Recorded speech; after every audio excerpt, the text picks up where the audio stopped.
So moving on to the gearbox now and the clutch and flywheel. This is the 2.8, and because I'm using that 2.8 gearbox again on the BUB engine, what I'm going to do first is make sure I get this plate here and install it on the BUB as well. So nice and easy, get all that off with a rattle gun, and then can go ahead and do the rest. So it turns out I don't need to undo the flywheel. I just need to remove this one little retainer or little keeper bolt, and then I should be able to get the plate out, I think.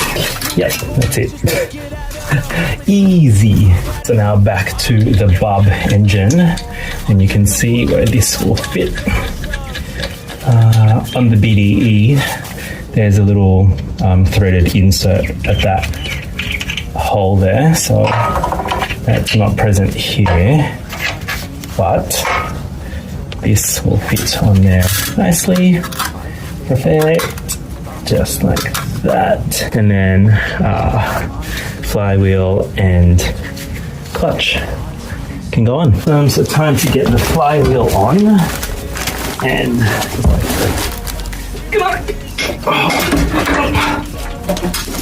onto there, line up all of the bolt holes, which looks like I've done kind of like really perfectly just now. That's cool. Have this guy ready and start. Lined up. Nope. Yep, looks good.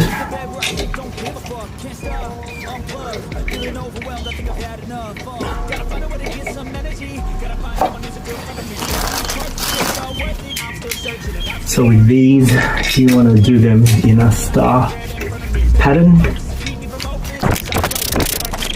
Alright, so I've just tightened these ones by hand until it's kind of at the end of how much I can do them by hand, and then I'm going to tighten them up in stages. So the first stage is 30 Newton meters, second stage is 60, and then you're going to do a quarter turn after that while putting a mark at 12 o'clock so you know which ones you've done at a quarter turn, and again at doing it in a star pattern. And because I'm doing this by myself, I have the other side of the crank sort of held so that when I rotate the tool that way, the other side will keep it from spinning because I've got a breaker bar on there to stop it from moving around. So here you can see on the crankshaft pulley, that breaker bar is going to just help everything stay still, and it doesn't really matter if the engine moves because you've already done the timing, so it's all good if that does move. So with the tool set to 30 Newton meters, you can go ahead and start doing these, and always in that star pattern. There we go. Almost there. So with a paint pen, the next step is to mark each of the bolts with a mark at 12 o'clock, so then you can tell which ones need to be tightened up that final quarter turn.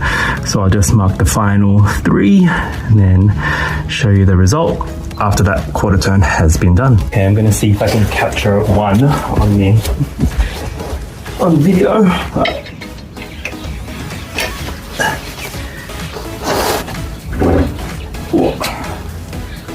That is not gold. Okay, not confident in that. So I've done a few, and just so you can get an idea of what it looks like. That top one there, that's been done. The one sort of not quite opposite has been done. Then that one there has been done. You can see the rest is still at 12 o'clock, and I'm being super careful because I'm doing this by myself. The engine is kind of rotating while it's on the crane, but I'm just making sure to sort of counter hold everything. All right, so I'm almost there. Lucky last is that one in the bottom left, and then we can move on to the next step. Cool, so ready for the pressure plate and the clutch friction plate to go on, but before you do, just gotta make sure you clean up the flywheel. from any grease, and then can attach the pressure plate and the friction plate along with the little locating tool there, centering tool. And those bolts are 20 Newton meters.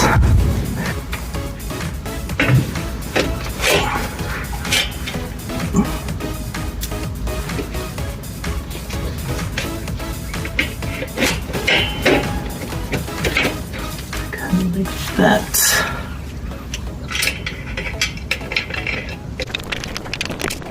So as you can see, I just roughly put the pressure plate and the friction plate in, and just get these to grab so you can still move that around, and then you slot the little centering tool in,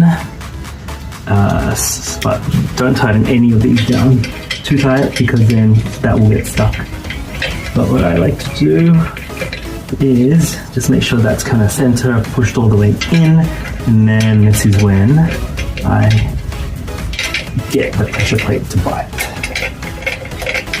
Because then that means that friction plate is in place and you're good to torque everything down.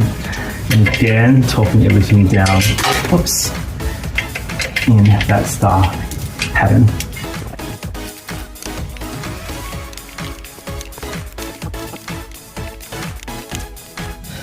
So before I put the gearbox on, you would usually get a little bit of grease to put onto the teeth of the friction plate in the middle, but I didn't, so I'm just going to put some copper grease in here, and doing this just lets the input shaft slip in nice and easy. So just get right in there and get it all around. Love getting right in, making sure all of the teeth are coated, but not putting too much on there. You don't want it all dribbling out and making a mess. No need to cream pie that, but just so you've got enough. And you can use anything really. Usually you get supplied a little sachet, but as long as it's not too runny, then you're all good. And the same thing on the input shaft here.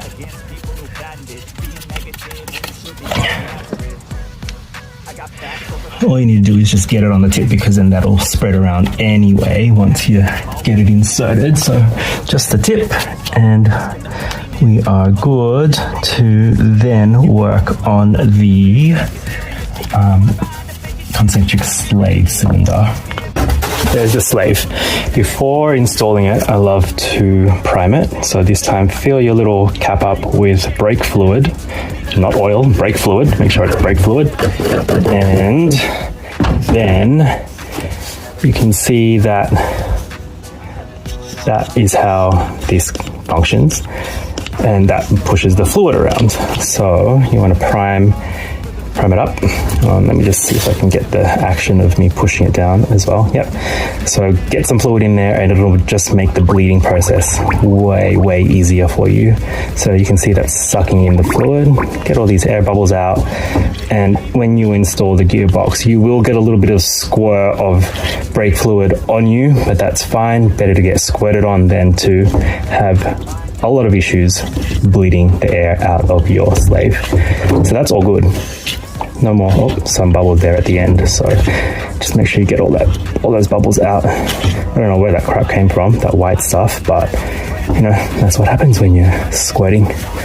So for the bevel box, I'm just going to give this a little bit of a clean, because it looks pretty gross. And I'm not sure why, but it looks like someone tried to, I guess, cheat or something by adding some sort of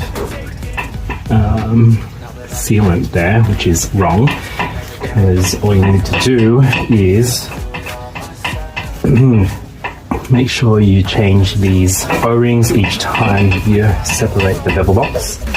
So it probably looks like someone was being cheap the last time they did this and reused the old O-rings, resulting in this crap. So I'm just going to try to clean this all up before renewing the O-rings, which I've got here. Alright, so you can see it's much cleaner now. Look at all this stuff that I removed, that's pretty gross.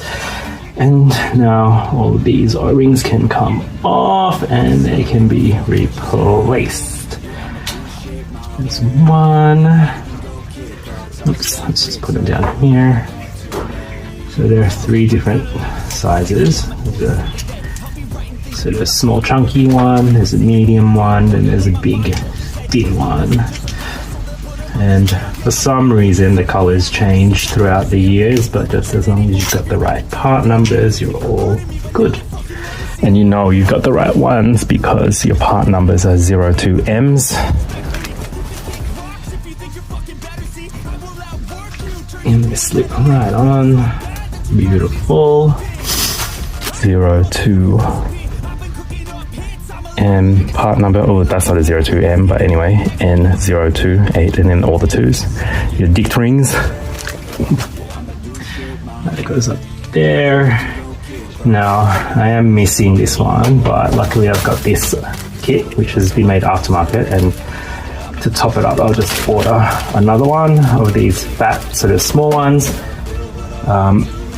just to make sure I've always got a kit.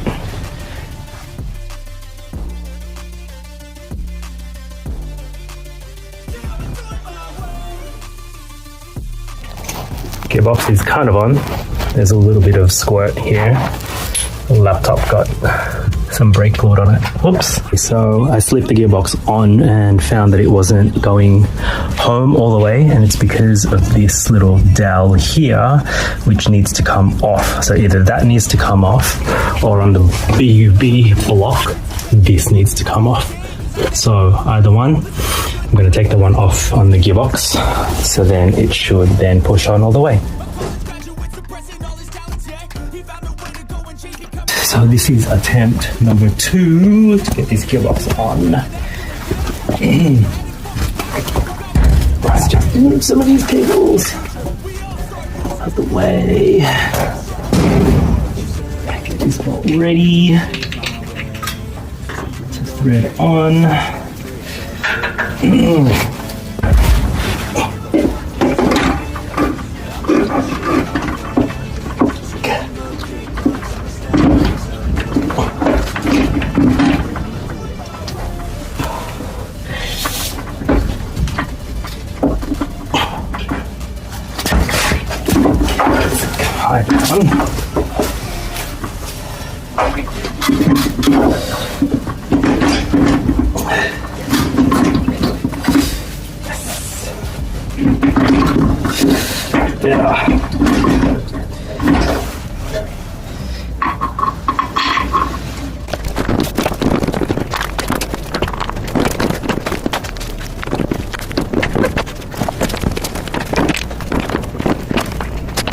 So just some observations that I've made while doing this swap. So you can see the block is definitely BUB, and I am using DRP, I think. Not sure if that is telling, but that gearbox is from the Bora, which you can see there, and it fits. After finding that little locator thing needed to come off, that's all good. And then what I've found is for this bracket in here, you've got to use the 2.8 one, so the one that belongs to the gearbox. That's the bevel box bracket that you've got to use. And you can see that the 3.2 exhaust, this is actually a 3.6 exhaust, but they mate up the same way to the 3.2 BUB headers. So you can see there is clearance there. I'm not sure if that's going to be enough clearance in there in the Bora engine bay, but obviously I need to take out the Bora downpipes first, and then fingers crossed this will work. But yeah, that's what you need to use here. Make sure you use the same bracket that belongs to the gearbox that you're using, and that's all good. The 3.2 BUB R32 engine is in the Bora. Very good. So the BUB exhaust fits just and also clears the prop shaft donut as well, which is really cool. But what you've got to do is just make sure you uninstall the oxygen sensors before you try and push them in. And I think I'm gonna have to try and make something to help clearance the shift cables because they are touching, but the exhaust works as well, which is fantastic. Sorry, shadows. But yeah, there we go. We're in.